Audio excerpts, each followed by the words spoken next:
Hello, everyone, and welcome to Ta-da, It's Done.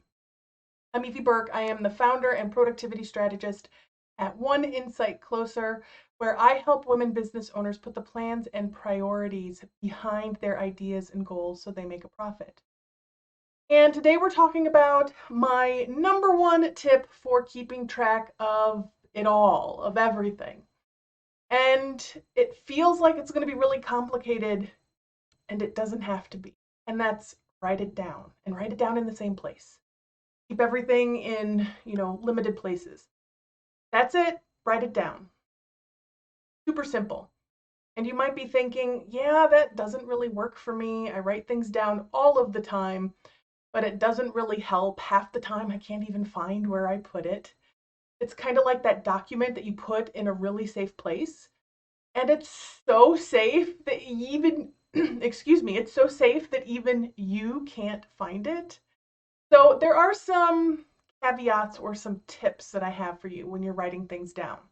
So in David Allen's book, Getting Things Done, he talks about having a limited number of capture locations.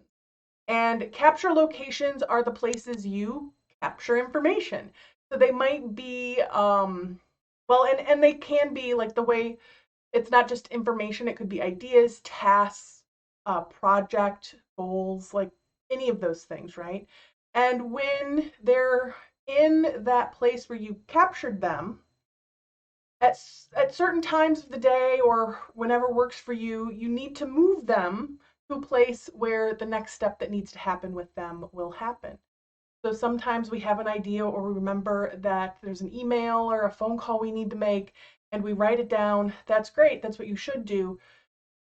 But then you need to move it somewhere so you're not trying to figure out where did I write that thing down? Who was I supposed to call? It needs to get moved into the place where an action will take an action will happen with it. That's the wording. So if it's a to-do list item, it gets moved from the initial capture location your weekly or your everything list, and I'll include a link in the description where you can learn more about that. If it's an item you're keeping for reference, you want to file it with other items that you're keeping for reference so that you have one spot where you're going to look for those things that you occasionally reference.